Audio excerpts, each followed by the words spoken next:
Uh, what is going on? What?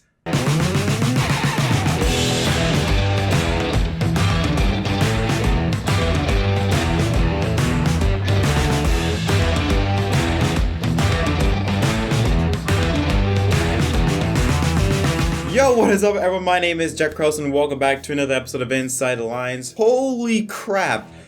Big news! Big news. We have new paint schemes coming out, a trailer has dropped for a NASCAR themed show on Netflix, and Pitbull is a NASCAR team owner now.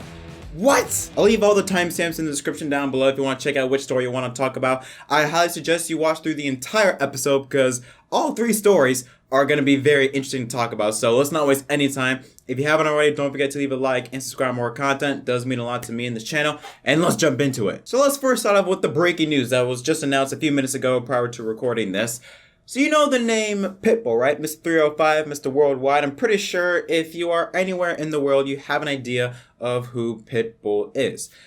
Well, he's now a NASCAR team owner. Yes, that's right. An announcement was out today on both Pitbull's Twitter page as well as Team Trackhouse's Twitter page that a partnership has been invested by Pitbull into the team beginning this season. Pitbull put out a tweet stating, quote, that I've been a NASCAR fan since the beginning of the movie Days of Thunder. Now I'm an official co-owner of Team Trackhouse Racing Team. Thank you, Justin Marks, Ty Norris, and Daniel Suarez for the great opportunity. This is a great way to celebrate my 40th B-Day, so get ready, Dale! Woo! Just seeing that tweet alone it already brightens my day. Bob Parker's also put out a tweet diving a bit more into the relationship between Pitbull and Team Trackhouse. Pitbull said, as soon as I met Justin, Ty, and Daniel, we were on the same page. They welcomed me aboard, and now we're going to show the world NASCAR is not only a sport, but it's a culture. This is unbelievable. First of all, I think in terms of announcements, this is more, in my opinion, this is more shocking than Michael Jordan. Because at least with the Michael Jordan announcement or thing going on, it was rumored for a while. So it was like, it's a possibility, it might not be. With this Pitbull thing, this came out of left field. I'm pretty sure no one in the world outside of the people in Team Trackhouse, outside of Norris, Marks, Suarez, and Pitbull, obviously, had any idea that this was going to take place. So I'm just in disbelief that Pitbull is going to be associated with NASCAR. I mean, now this is not Pitbull's first time being at a NASCAR race. I'm pretty sure if you watched the NBC broadcast, you saw his piece that he did with the little intro that he did called I Believe That We Will Win, to sort of promote the championship race. And also back in March, prior to the pandemic, he was supposed to shoot a sort of his intro with Blake Shelton on NBC, I believe, to promote the song Get Ready to Ride. I think that's the title of the song. As like an intro to replace the Bringing Back the Sunshine or Running Down the Dream intro that you saw was Easy Ward. That was supposed to replace it. That didn't happen due to the pandemic, but I thought that was the only time. Like, Pitbull, he just did this to help promote the song and he's done with it. I had no idea that he was actually, first of all, I didn't think it was a NASCAR fan, and I had no idea that he was even thinking about becoming a team owner. Now, I think there's two pretty big reasons as to why Pitbull is investing into NASCAR. First of all, number one, the driver, Daniel Suarez, the only international driver that is in the NASCAR Cup Series, hails from Mexico. And Pitbull, being born and raised in Miami, Florida, has a huge diverse background being from the Latino community. So again, Pitbull and Daniel Suarez, it made sense. It's kind of similar to with Michael Jordan and Bubba Wallace. Bubba Wallace, the only black driver in NASCAR. Michael Jordan, an African-American himself. It made sense. But I think the other reason on why Pitbull's investing into NASCAR, specifically with this team, has to do something outside of the racetrack. Now, Justin Marks and his family, they both have said that they are committed to using the Team Trackhouse as sort of a platform to help promote STEM educational programs off the racetrack. For those of you who don't know, STEM stands for Science, Technology, Engineering, and Mathematics. And Pitbull has a history of investing into communities and companies that are committed to helping with education. Like, for example, he is the founder of the SLAM Foundation, which fortunately, kind of an ironic way, has several public charter schools that is going to fit right into the team's wheelhouse for the STEM educational program. Justin Marks said in the article that within the first 10 minutes of our meeting, it was clear Armando, Pitbull's real name, and I share a vision and passion of impacting the lives of the underrepresented. We are creating and compelling a movement of positivity and possibility using the platform and excitement of sports and music. Through NASCAR and our partnership with Pitbull, we're going to have the attention of a global demographic that is ready to be inspired into action for themselves, their families, and their future. So yeah, overall, this is just awesome to hear. I mean, who would have thought? Who would have thought that in 2021, Michael Jordan and Mr. Worldwide would be NASCAR team owners?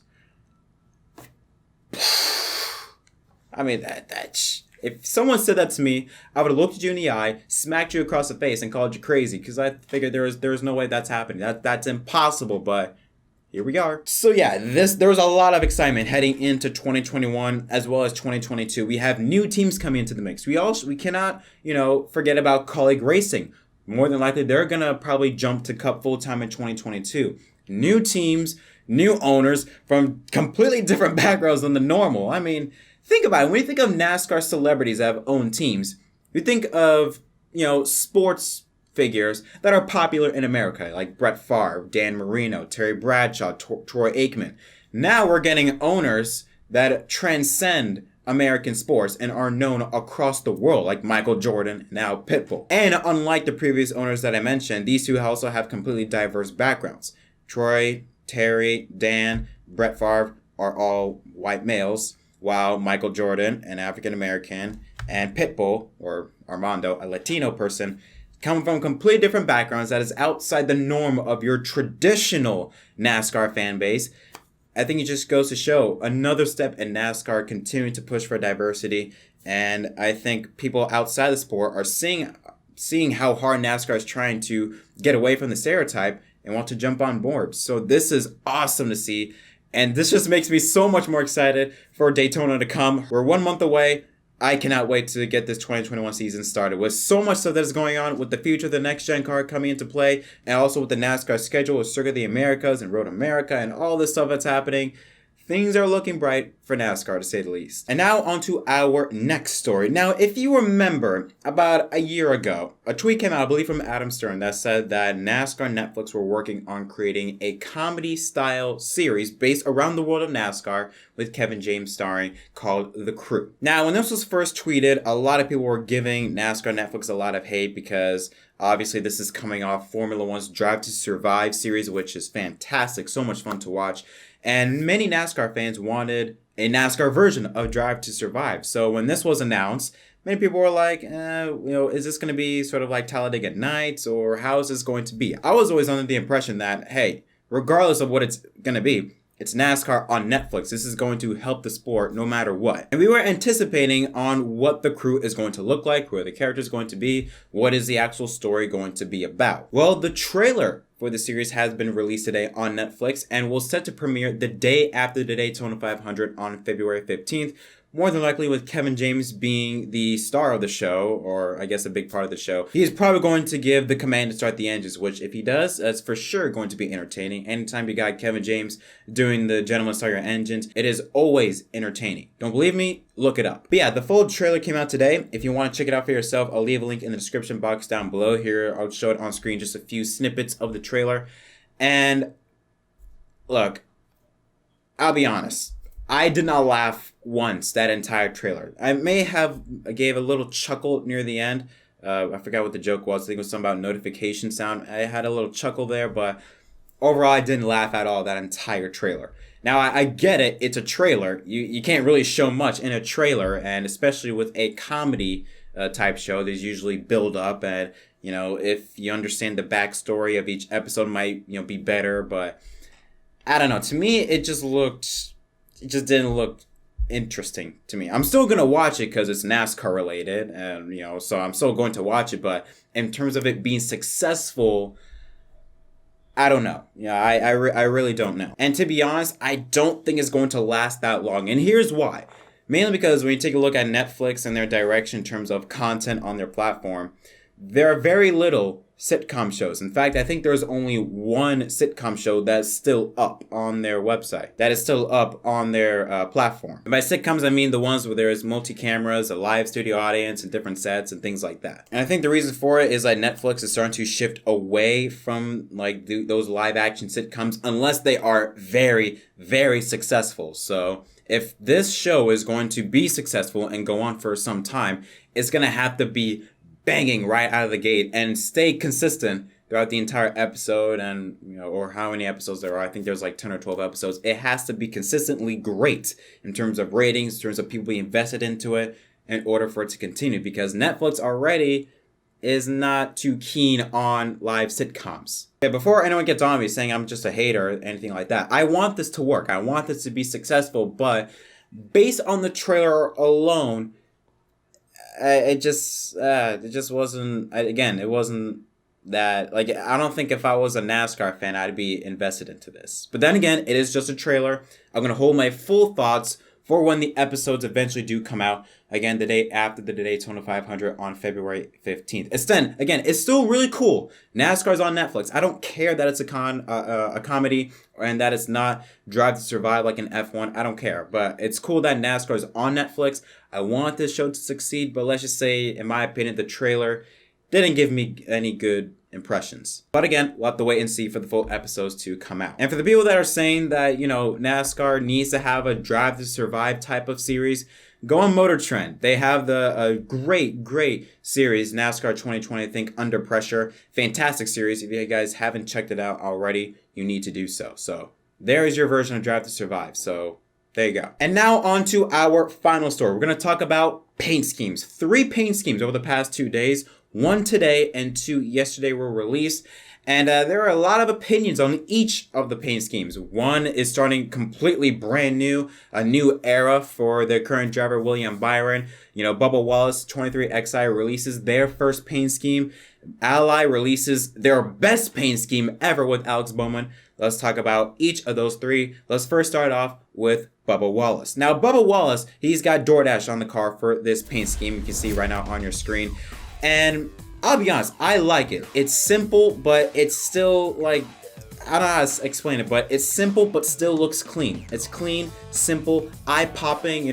We want to bring back the theme of the 90s and early 2000s when paint schemes were simple, but yet they were still eye-catching. They still appealed to not only NASCAR fans, but also to the casual fan base. And I think this paint scheme does a really good job of it. Could there have been a little bit more design stuff, like a little bit more curves or lines to it? Yeah, but I think for this paint scheme, it works, and I personally like it. In my opinion, this screams Bulls colors, with red being the primary color, like the Chicago Bulls. The 23 with black, white, and then black as the outline. Again, it just screams Bulls colors, and I really like how simple, but still how eye-popping this scheme is.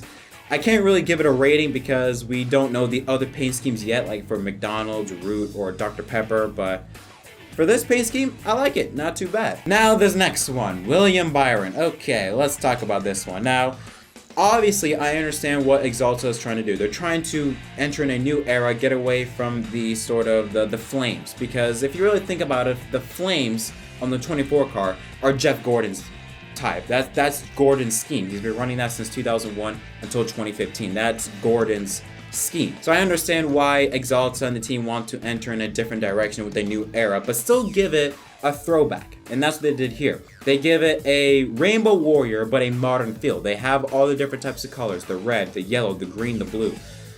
But how it's designed, to me, it just looks rushed. Like, I get the theme, I get what they're trying to go with, again, with a throwback to the past, but still with a more modern feel. I feel like there is too much black on the car, and just the lines, it just come across as silly with me. It doesn't fit the car. You know what I mean? It just seems like it was just plastered onto, and it works. Let's just go with it. It doesn't fit the mold of the entire paint scheme. If you haven't seen it already, I'll put it up on screen right now. Lefty Designs. Absolute god he is with this paint scheme. It is glorious, this paint scheme that he made. Very colorful, simple, eye-popping. So much better than the Axalta scheme that was actually released by the team. Again, I understand the direction that they're going for, but this could have been a lot better. And ultimately, I would give this maybe a 4.5, maybe 5 out of 10. Just because it just looks cheap. It doesn't look like they spent much time on it. They just slapped a bunch of lines on it and figure, screw it, let's go with it. It doesn't even fit the mold. It just doesn't fit well. It's there. That's really all I have to say, but 5 out of 10 with this paint scheme. Now, I am pissed with you, Ally. Ally, the past 2 or 3 seasons they had Jimmy Johnson with, 2018, 2019, and 2020. They gave Johnson not so good primary paint schemes. And then with Alex Bowman, they throw out this absolute banger of a paint scheme. This is beautiful. They still kept the theme of having, the jumbled up Ally logo on the front of the car, but on the sides, wow. They still kept the theme of having some form of design around the front tires, but it's more sharp edges, like sharp parallelogram edges, and it just looks so good. It's the edges, the cuts on the lines, and also the fade from purple to black as you get towards the back of the car. Absolutely beautiful paint scheme by Ally. I love it. I honestly say that is the best paint scheme out of the three that we're going to talk about in this show. That Ally paint scheme is so beautiful. And surprisingly, I think for the first time ever, I actually like the jumbled up, like the lines and stuff on the Ally on the hood of the race car. It actually, for some reason, it works. It fits the car. I don't know why. Now, I think what's throwing some people off is the green on the car, but if you look at Ally's colors, green is part of their logo, which is completely odd. I don't know why green is part of their logo, but it is. So they added that. I love the little hint of green that they added on the race car. It gives me Miami Vice type of vibes with the purple, pink, and green on the car.